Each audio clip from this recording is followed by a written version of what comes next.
Hello बच्चों, कैसे हैं आप लोग। आई होप आप लोग अच्छे होंगे। बेटा देखो, हमने आपको इससे पहले बताया था प्रोजेक्टाइल मोशन। क्या बताया था बेटा मैंने? इससे पहले मैंने आपको बहुत आसान भाषा में कि मैंने बेटा कहा था कि भैया प्रोजेक्टाइल मोशन क्या होता है ना। प्रोजेक्टाइल मोशन, इस चीज के बारे में हमने बहुत आसानी से डिस्कस किया था। और इसमें हमने बात की थी तीन चीजों के बारे में। कितनी चीजों के बारे में बात की थी? तीन चीजों के। तो सबसे पहली चीज थी कि हाइट नापना, यानी कि हाइट मेजर करना। और दूसरी चीज हमने बात की थी रेंज की। किसकी बात की थी बेटा? रेंज की बात की थी। उसके बाद हमने किसकी बात की थी? टाइम की बात की थी। ठीक है। और प्रोजेक्टाइल मोशन रिप्रेजेंट, मतलब प्रोजेक्टाइल मोशन का मतलब होता है कि कोई भी ऑब्जेक्ट को मैं एक पॉइंट से फेंकता हूं, तो इसमें इसमें तीन चीजें आ जाती हैं। कितनी चीजें आ जाएंगी बेटा? तीन चीजें हमें देखने को मिलती हैं। एक तो हमें देखने को मिलेगा कि ये कितना डिस्टेंस ट्रेवल किया है, यानी कि हमें डिस्टेंस पता चलता है। डिस्टेंस को हम क्या बोल सकते हैं? रेंज। क्या बोल सकते हैं बेटा? रेंज। और दूसरी चीज हम देख सकते हैं कि यहां से लेकर यहां वाले पॉइंट तक कितना टाइम लगा, इक्वल टू टाइम टी। और अब हम देख सकते हैं कि कितना मैक्सिमम हाइट गया, यानी कि इसकी हाइट मैक्सिमम कितनी हो सकती है।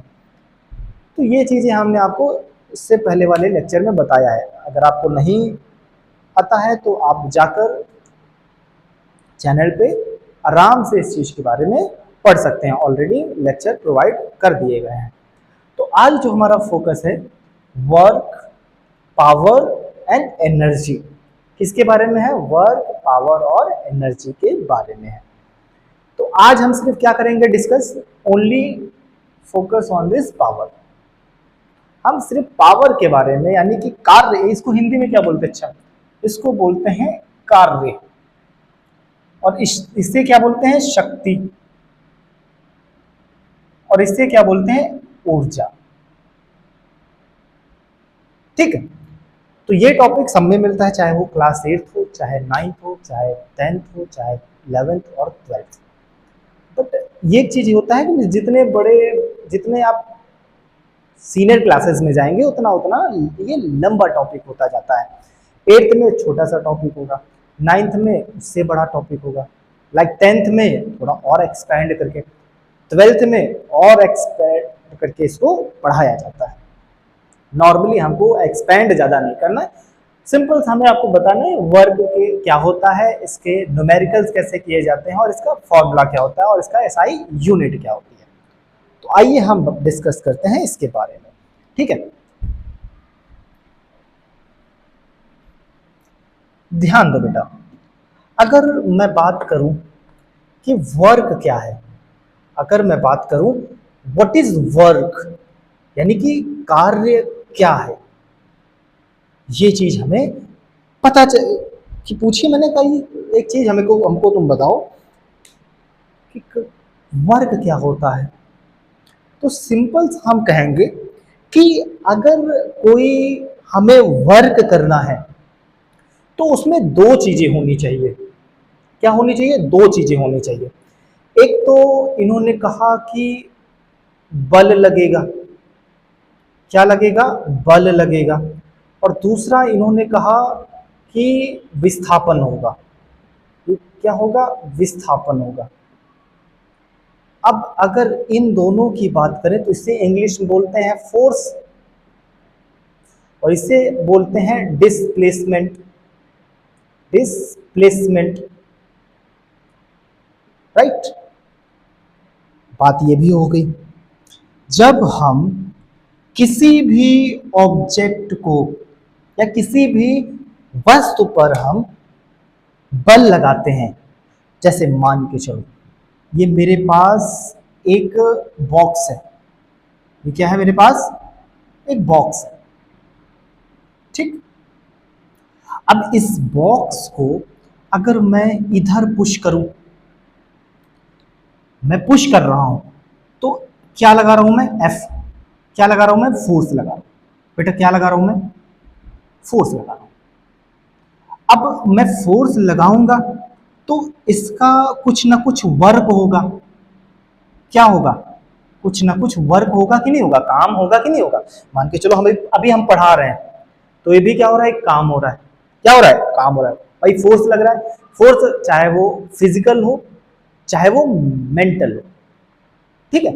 तो दोनों में एक तरीके से और इसमें एक चीज हो, क्या होगा कि डिस्टेंस ट्रेवल करेगा। भाई पहले कोई भी ऑब्जेक्ट यहां था, अब कहां गया, यहां पे गया, तो इट लाइक डिस्टेंस। और डिस्टेंस का हो चाहे डिस्प्लेसमेंट का हो, लेकिन डिस्टेंस हमेशा बड़ा होता है डिस्प्लेसमेंट से।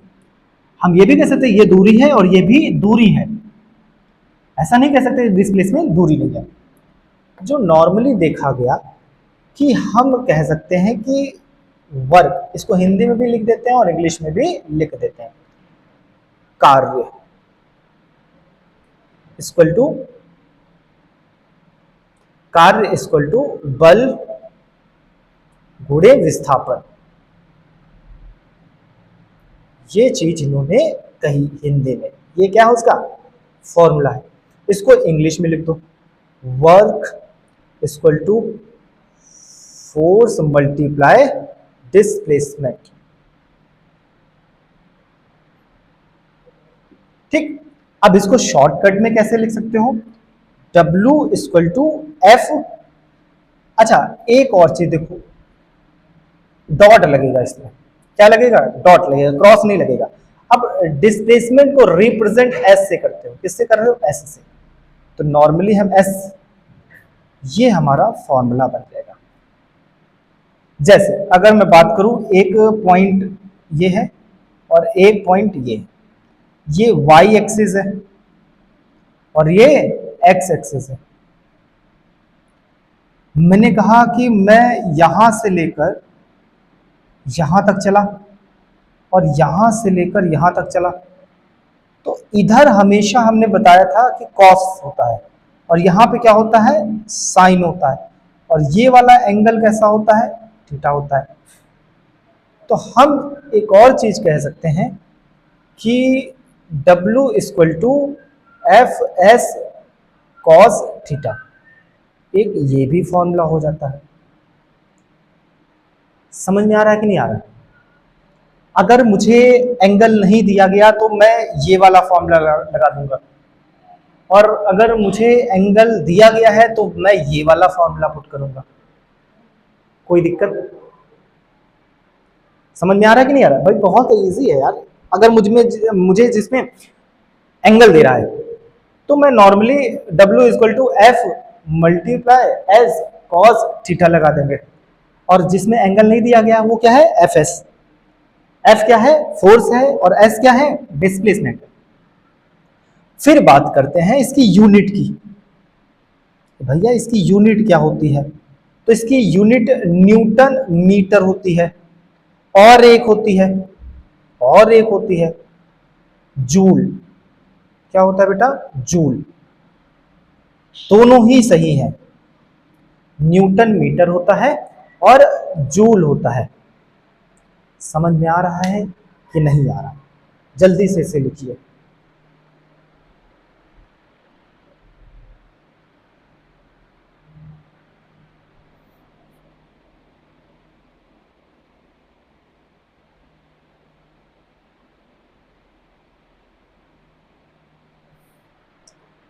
हो गया बेटा, चलो आगे देखते हैं, इस पे क्वेश्चंस करते हैं, ठीक है।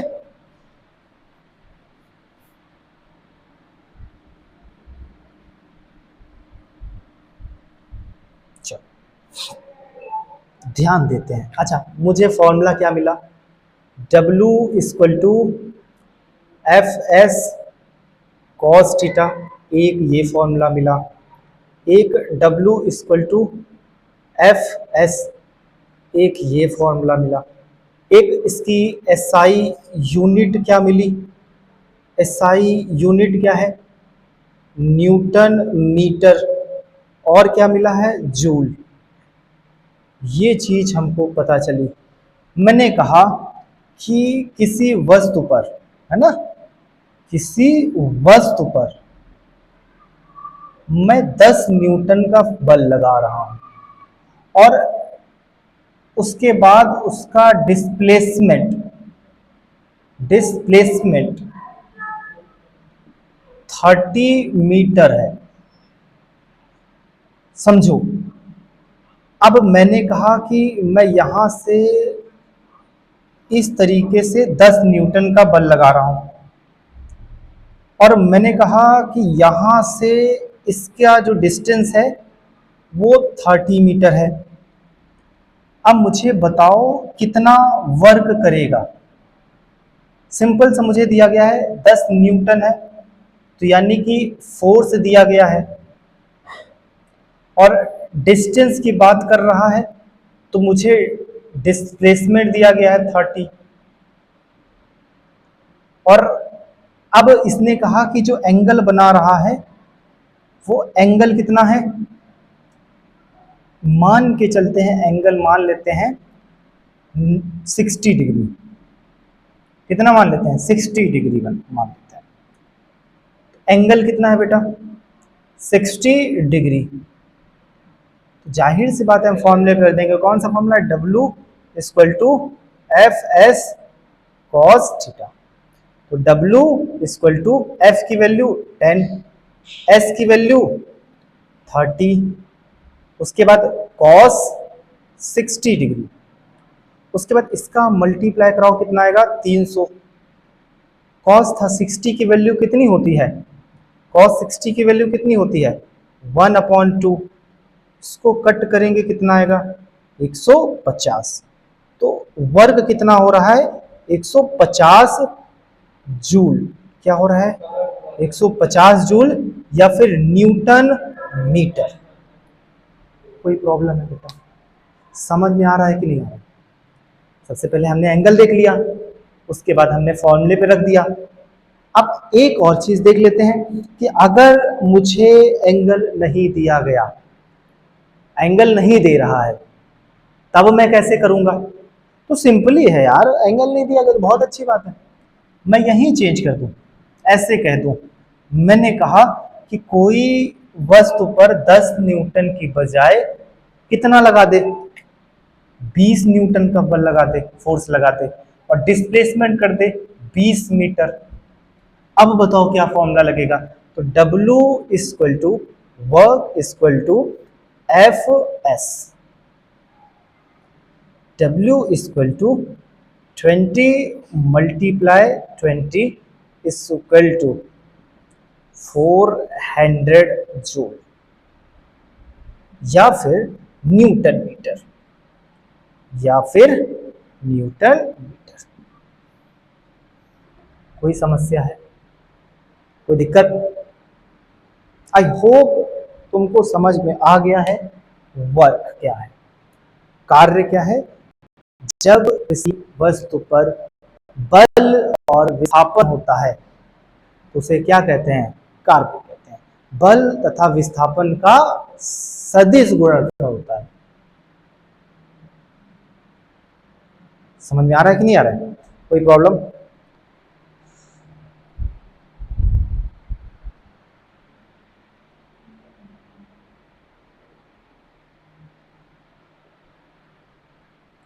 ठीक, तो हमने यहां पे देखा कि ये कैसी क्वांटिटी है, ये कैसी क्वांटिटी है। तो हमने पाया स्केलर क्वांटिटी है। स्केलर मतलब अदिश क्वांटिटी है। मतलब क्या है, इसका डायरेक्शन नहीं है, इसका डायरेक्शन नहीं है।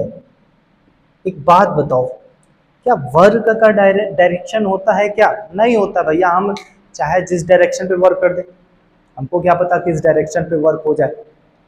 समझ में आ रहा है कि नहीं आ रहा है। आज हमने किसके ऊपर बात की, वर्क के ऊपर। वर्क के हमने फॉर्मूले रिवाइज किए, लर्न किए। उसकी यूनिट और उसकी क्वांटिटी, और कुछ क्वेश्चंस हमने प्रैक्टिस किए। अब नेक्स्ट क्लास में, नेक्स्ट लेक्चर में हम पढ़ेंगे पावर के बारे में। किसके बारे में पढ़ेंगे? पावर के बारे में। और उसके बाद हम पढ़ेंगे एनर्जी के बारे में कि एनर्जी कितनी होती है, काइनेटिक एनर्जी क्या होती है, पोटेंशियल एनर्जी क्या होती है ना, ये सारी चीजें हम डिस्कस करेंगे। तो आज के लिए इतना ही। पढ़ते रहिए और रिवाइज करते रहिए। ठीक, जय हिंद।